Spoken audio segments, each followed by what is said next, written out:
मुझे लगा कि गंदी हो गई होगी।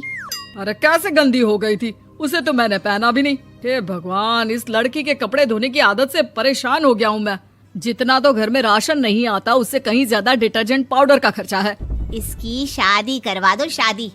जाए अपने घर में ही करे काम, फिर चाहे घर के कपड़े धोने हो या पूरे गांव के।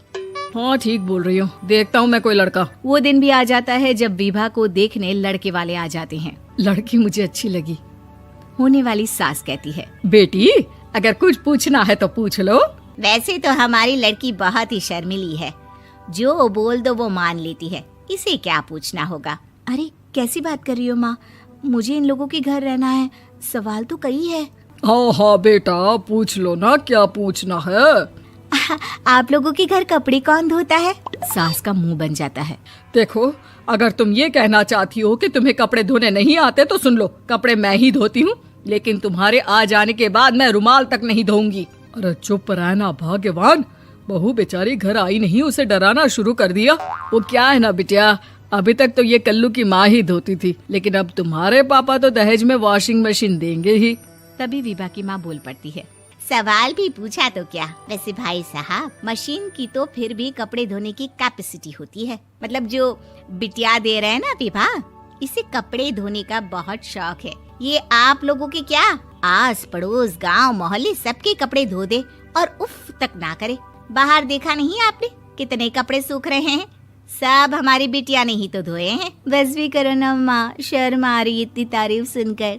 और तो और एक दाग निकाल कर दिखाओ तो मान जाओ। हाँ अच्छा अच्छा, माफ करना बेटा, मैंने गलत समझा, हमें तो रिश्ता बहुत पसंद है। और ऐसे जुड़ जाता है रिश्ता कपड़े धोने का शौक रखने वाली विभा का। उसकी शादी हो जाती है कोयला फैक्ट्री में काम करने वाले कल्लू के साथ। शादी के बाद अचानक विभा चिल्लाती हुई सास के पास आती है। सासू माँ, अरे सासू माँ कहाँ है आप?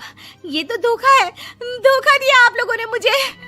इसे ससुर के चक्कर के बारे में पता चल गया। अरे तो उसमें तुझे क्यों धोखा मिला है? अरे नल में पानी नहीं आता, कपड़े कैसे कब धुलेंगे? अच्छा अच्छा, तू पानी नहीं आ रहा उसकी बात कर रही है। तो आपने क्या सोचा? कुछ नहीं। अच्छा हाँ, तेरी माँ ने कहा था कि कपड़े धोने का शौक है तुझे, याद आया मुझे। शौक शौक बोलकर कपड़े धोने वाले मेरे जुनून को कम ना आके सासू माँ, कपड़ा धोना मेरा गुरूर है। तभी पति भी वहाँ आ जाता है। अभी अभी मैंने इसे सनी देओल की फिल्म दिखाई है, उसी के डायलॉग मार रही है माँ। अच्छा सुन, साफ साफ बता रही हूँ, पानी सुबह 4 से 6 और शाम को 10 से 12 आता है, समझी? विभा टाइमिंग सुनकर हैरान हो जाती है। ये क्या भूतों का मोहल्ला है? सुबह 4 बजे उठकर कौन कपड़े धोता है? 4 बजे टंकी में पानी जाता है, फिर सारा दिन धोना ना, किसने मना किया? अरे कैसी बात कर रही है? 200 लीटर की टंकी में कितने कपड़े धो लूंगी मैं, सुबह ही उठ जाऊंगी मैं। अब क्या था, विभा सुबह 4 से लेकर रात के 12 बजे तक कपड़े ही धोती रहती। एक रोज सास पड़ोस से निकलकर कहीं जा रही होती है कि साथ वाली कहती है, हाँ कल्लू की माँ, जरा ये बताओ कि 2 साड़ी है, 2 ब्लाउज और एक पेटीकोट और एक नाड़े वाला लंबा कच्छा। हाँ तो? अरे तो क्या, कितना लोगी धुलाई ये बताओ। धोबन दिख रहे हैं हम क्या? हमारे पति सरकारी नौकरी से अभी अभी रिटायर हुए हैं और बेटा सुपरवाइजर है कोयला फैक्ट्री में। धोबन समझ रखा है हमें। हाय रे कल्लू की अम्मा, माफ कर दो, वो तो मोहल्ले में यही सब बता रहे थे कि तुमने बहू को कपड़ा धुलवाने के काम में लगा दिया है। सास को पड़ोसन की बात सुनकर गुस्सा आ जाता है। वो घर पहुंचती है जहां घर के बाहर ही इतने सारे कपड़े सूख रहे होते हैं जितने कि किसी धोबन के घर पर। अरे ओ कल्लू की दुल्हन, बाहर निकल।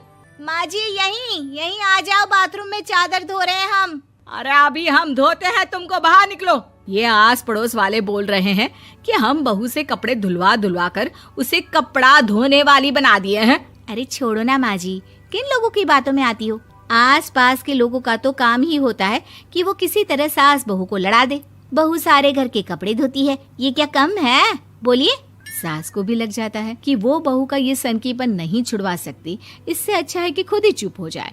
एक रोज सास और बहू मंदिर जाते हैं, जहाँ सास की साड़ी वहाँ खड़ी भीख मांगने वाली से मिलती है। माँ जी क्या बात है, आपकी साड़ी उस भिखारन से कितनी मिल रही है ना? हाँ हाँ देखो तो, दोनों की साड़ी मिल रही है। क्या बात है कल्लू की अम्मा, तुम खुद को तो अफसर की बीवी बताती हो और ऐसी सिंपल सी प्लेन साड़ी पहनकर घूमती हो। सिंपल और प्लेन नहीं है ये साड़ी। तो क्या सोने के धागे से फूल बने हैं, कुछ भी सासू माँ, कुछ भी। हाँ, बने थे इस साड़ी में सोने के धागे से फूल। मेरे पति लेकर आए थे मद्रास से स्पेशली मेरे लिए 10,000 की। ताहे भाई साहब इस भिखारन के लिए भी सेम टू सेम साड़ी लेकर आए होंगे 10,000 की। सास उस वक्त तो कुछ नहीं कहती, लेकिन बहू के साथ घर आती है और अलमारी से एल्बम निकाल कर लाती है। ये साड़ी देख रही है, ये वही साड़ी है जिसे मैंने अभी पहना था। इस साड़ी में ये जो चमकदार फूल दिख रहे हैं ना, ये सोने के धागों से काढ़े गए हैं।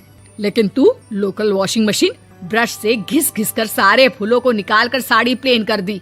मुझे माफ कर दीजिए सासू माँ। और तो और, जब मैंने तुझे तेरी गलती के लिए कुछ नहीं कहा, लेकिन तूने तो सबके सामने मेरा मजाक ही बना दिया। क्यों? बहू को समझ में